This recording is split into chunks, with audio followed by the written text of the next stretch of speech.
Hello friends, welcome to my channel the study hub. उम्मीद है आप लोग घर पर होंगे और स्वस्थ एवं सुरक्षित होंगे। आज हम लोग पुनः केमिस्ट्री के कुछ महत्वपूर्ण प्रश्नों को डिस्कस करने वाले हैं जो आपके आने वाले आगामी सभी एग्जाम्स के लिए काफ़ी उपयोगी होंगे। हमारा आज का टॉपिक है पीरियोडिक टेबल और ये पीरियोडिक टेबल का दूसरा वीडियो है। तो चलिए शुरू करते हैं। हमारा आज का पहला प्रश्न है, निम्न में से किसके द्वारा किया गया तत्वों का वर्गीकरण नए तत्वों की खोज के लिए प्रेरित करता है? पहला ऑप्शन है डोब्रेनर, दूसरा मोजले, तीसरा न्यूलैंड, चौथा ऑप्शन है मेंडलीफ। निम्न में से किसके द्वारा किया गया तत्वों का वर्गीकरण नए तत्वों की खोज के लिए प्रेरित करता है? इस प्रश्न का सही उत्तर हो जाएगा ऑप्शन नंबर 4, मेंडलीफ। हमारा अगला प्रश्न है, निम्न में से किस तत्व के प्रतीक में केवल एक अक्षर होता है? पहला ऑप्शन है कैल्शियम, दूसरा तांबा, तीसरा कार्बन, चौथा क्लोरीन।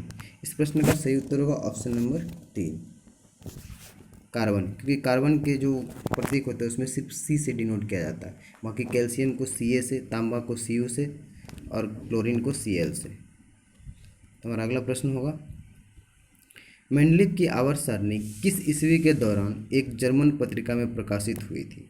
पहला ऑप्शन 1875, दूसरा ऑप्शन 1871, तीसरा ऑप्शन 1872, चौथा ऑप्शन 1873। इस प्रश्न का सही उत्तर हो जाएगा ऑप्शन नंबर 3, 1872। हमारा अगला प्रश्न है, निम्नलिखित में से किस तत्व का इलेक्ट्रॉनिक विन्यास 2, 8 और 3 होता है? पहला ऑप्शन है सोडियम, दूसरा एल्युमिनियम, तीसरा आर्गन, चौथा मैग्नीशियम। इस प्रश्न का सही उत्तर हो जाएगा ऑप्शन नंबर बी, एल्युमिनियम। ये परमाणु क्रमांक संख्या 13 होता है इसका। हमारा अगला प्रश्न है, धातुएं विद्युत की अच्छी सुचालक होती है क्योंकि उनमें बहुत सारे ढीले आबंधित डैश होते हैं। पहला ऑप्शन है परमाणु, दूसरा प्रोटॉन, तीसरा इलेक्ट्रॉन, चौथा न्यूट्रॉन। इस प्रश्न का सही उत्तर होगा ऑप्शन नंबर 3, इलेक्ट्रॉन। धातुओं में जो है बहुत ही ढीले आबंधित इलेक्ट्रॉन होते हैं। हमारा अगला प्रश्न है, लेंथेनन की परमाणु संख्या क्या है? पहला ऑप्शन है 57, दूसरा 56, तीसरा 55, चौथा 58। इस प्रश्न का सही उत्तर हो जाएगा ऑप्शन नंबर 57। हमारा अगला प्रश्न है, रेडियोधर्मी तत्वों को किस श्रेणी में रखा जाता है? पहला ऑप्शन एक्टिनाइड, दूसरा लेंथेनाइड, तीसरा आवर्त 6 में, चौथा आवर्त 7 में। इस प्रश्न का सही उत्तर हो जाएगा ऑप्शन नंबर ए, एक्टिनाइड। रेडियोधर्मी तत्वों को जो है एक्टिनाइड श्रेणी में रखा जाता है। और अगला प्रश्न है, निम्न में से कौन परमाणु बहुपरमाणुविक है? पहला ऑप्शन आर्गन, दूसरा क्लोरीन, चौथा तीसरा गंधक, चौथा फास्फोरस। इस प्रश्न का सही उत्तर हो जाएगा ऑप्शन नंबर 3, गंधक, जिसको हम लोग सल्फर बोलते हैं। हमारा अगला प्रश्न है, निम्न में से कौन सा कथन गलत है? धातुएं धनायन बनाती हैं, अधातुएं ऋणायन बनाती हैं, अधातुएं विद्युत की कुचालक होती हैं, अधातुएं अम्लीय ऑक्साइड बनाते हैं। इन चारों ऑप्शंस में पहला ऑप्शन जो है वह गलत है, बाकी तीनों सही है। धातुएं जो है वह धनायन नहीं बल्कि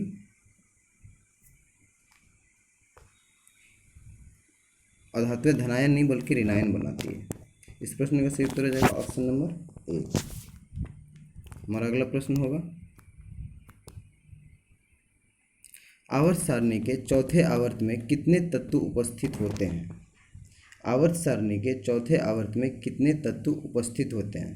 पहला ऑप्शन है 38, दूसरा 28, तीसरा 8, चौथा 18। तो इस प्रश्न का सही उत्तर हो जाएगा ऑप्शन नंबर डी, 18।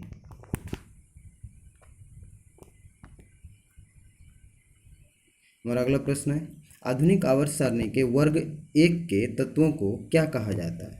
पहला ऑप्शन है क्षारीय मृदा धातुएं, दूसरा आदर्श गैस, तीसरा क्षार धातुएं, चौथा हैलोजन। तो इस प्रश्न का सही उत्तर हो जाएगा ऑप्शन नंबर 3, क्षार धातुएं। आवर्त सारणी के वर्ग 1 के तत्वों को क्षार धातुएं कहा जाता है। हमारा अगला प्रश्न है, द्रव्यमान संख्या का चिन्ह क्या है?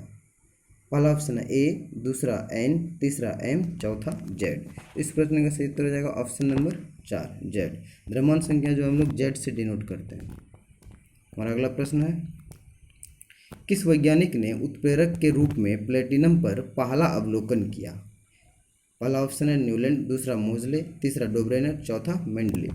इस प्रश्न का सही उत्तर हो जाएगा ऑप्शन नंबर सी, डोवरेनर। डोवरेनर ने जो है उत्प्रेरक के रूप में प्लेटिनम पर पहला अवलोकन किया था। हमारा अगला प्रश्न है, निम्न में से किसका गलनांक बहुत ही निम्न होता है? पहला ऑप्शन है पोटेशियम, दूसरा सोडियम, तीसरा बेरिलियम, चौथा गैलियम। इस प्रश्न का सही उत्तर हो जाएगा ऑप्शन नंबर डी, गैलियम। हमारा अगला प्रश्न है, आधुनिक आवर्त सारणी में धातुओं को कहाँ पर रखा गया है, यानी कि किस ओर रखा गया है? पहला ऑप्शन है ऊपरी पंक्ति में, दूसरा दाईं ओर, तीसरा ऑप्शन है निचली पंक्ति में, चौथा ऑप्शन है बाईं ओर। इस प्रश्न का सही उत्तर हो जाएगा ऑप्शन नंबर 4, बाईं ओर। धातुओं को जो है वह आधुनिक आवर्त सारणी में धातुओं को बाईं ओर रखा गया है। हमारा अगला प्रश्न है, लोहा जो कि गुणों में कोबाल्ट और निकील जैसा होता है, तो इन तत्वों से बहुत दूर रखा गया, यह किसकी कमियों में से एक था? यानी किसके आवर्त सारणी में यह कमी जो है देखा गया था? तो पहला ऑप्शन है आधुनिक आवर्त सारणी में, दूसरा न्यूलैंड्स का ऑक्टेव नियम में, चौथा डॉवरेनर के त्रिक नियम में, तीसरा डॉवरेनर के त्रिक नियम में, और चौथा ऑप्शन है मेंडलिक की आवर्त सारणी में। इस प्रश्न का सही उत्तर हो जाएगा ऑप्शन नंबर 2, न्यूलैंड का ऑक्टेव नियम में। हमारा अगला प्रश्न है, निम्न में से किस गैस का ऊर्जा मान यानी कैलोरी मान सबसे अधिक होता है? पहला ऑप्शन है हाइड्रोजन, दूसरा एलपीजी लिक्विफाइड पेट्रोलियम गैस, तीसरा ऑप्शन है प्राकृतिक गैस, चौथा मीथेन। इस प्रश्न का सही उत्तर हो जाएगा ऑप्शन नंबर 1, हाइड्रोजन का ऊर्जा मान शक्ति जो वह सबसे अधिक होता है। हमारा अगला क्वेश्चन है, सभी अम्ल धातुओं के साथ अभिक्रिया करके कौन सी गैस उत्पन्न करती है?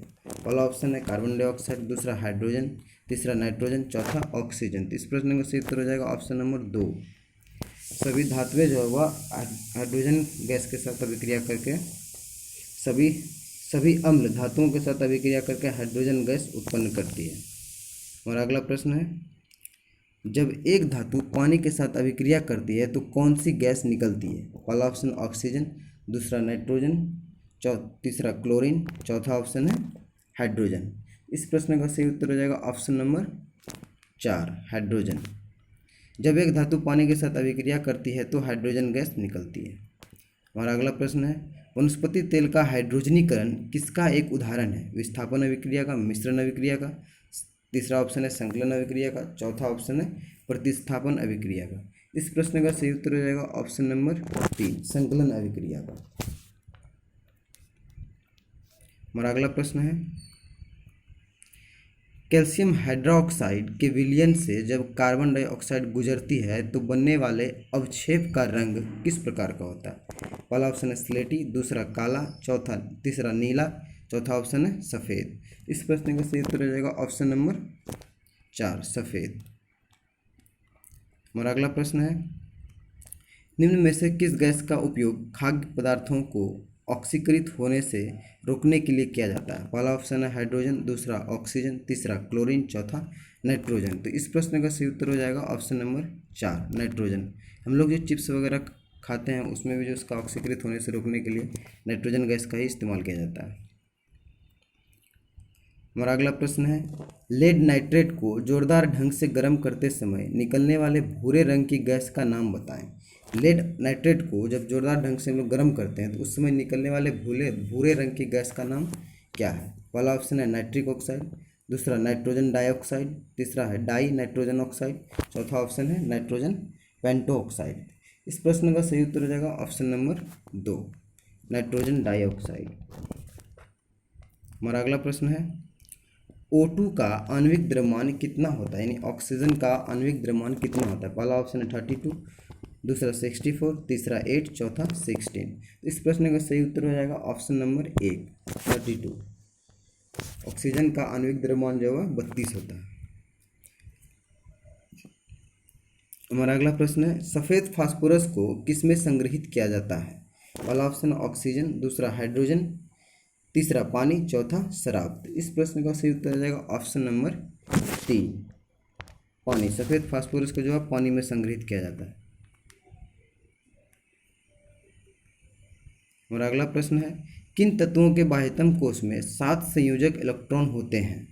पहला ऑप्शन हैलोजन, दूसरा संक्रमणीय तत्व, तीसरा निष्क्रिय गैस, चौथा अंतर संक्रमणीय तत्व। इस प्रश्न का सही उत्तर हो जाएगा ऑप्शन नंबर एक हैलोजन। हैलोजन के 22वें कोष में 7 संयोजक इलेक्ट्रॉन होते हैं। हमारा अगला प्रश्न है, विरंजक चूर्ण का जल में मिश्रित करने पर कौन सी गैस निष्कासित होती है? विरंजक चूर्ण को जब जल में मिश्रित करते हैं तो कौन सी गैस निष्कासित होती है, निकलती है? पहला ऑप्शन हाइड्रोजन, दूसरा कार्बन डाइऑक्साइड, तीसरा कार्बन मोनोऑक्साइड, चौथा क्लोरीन। तो इस प्रश्न का सही उत्तर हो जाएगा ऑप्शन नंबर 4, क्लोरीन। हमारा अगला प्रश्न है, वह पहला तत्व कौन सा है जिसकी रासायनिक खोज हेनिंग ब्रॉड द्वारा की गई थी? वह पहला तत्व कौन सा है जिसकी रासायनिक खोज हेनिंग ब्रॉड द्वारा की गई थी? पहला ऑप्शन है कोबाल्ट, दूसरा निकेल, चौथा हाइड्रोजन, तीसरा हाइड्रोजन, चौथा फास्फोरस। तो इस प्रश्न का सही उत्तर हो जाएगा ऑप्शन नंबर 4, फास्फोरस। हमारा अगला प्रश्न है, फास्फोरस की परमाणविकता है त्रिकोणीय परमाणविकता, चतुष्कोणीय परमाणविकता, और फिर 5वीं परमाणविकता और 7वीं परमाणविकता। इस प्रश्न का सही उत्तर हो जाएगा ऑप्शन नंबर 2। फास्फोरस की जो परमाणविकता होती है वह चतुपरमाणविकता होती है। हमारा अगला प्रश्न है और इस वीडियो का यह अंतिम प्रश्न है, ठोस आयोडीन का रंग कैसा होता है? पहला ऑप्शन है सफ़ेद, दूसरा रंगीन, तीसरा बैंगनी भूरे से थोड़ा काला, चौथा ऑप्शन है लाल भूरा। इस प्रश्न का सही उत्तर होगा ऑप्शन नंबर 3, बैंगनी भूरे से थोड़ा काला। इसी तरह के प्रश्नों का प्रतिदिन टॉपिक वाइज अभ्यास करने के लिए आप हमारे चैनल द स्टडी हब को सब्सक्राइब करें। अगर आपको हमारी वीडियो पसंद आई हो तो प्लीज़ शेयर करें, लाइक करें। जय हिंद, जय भारत।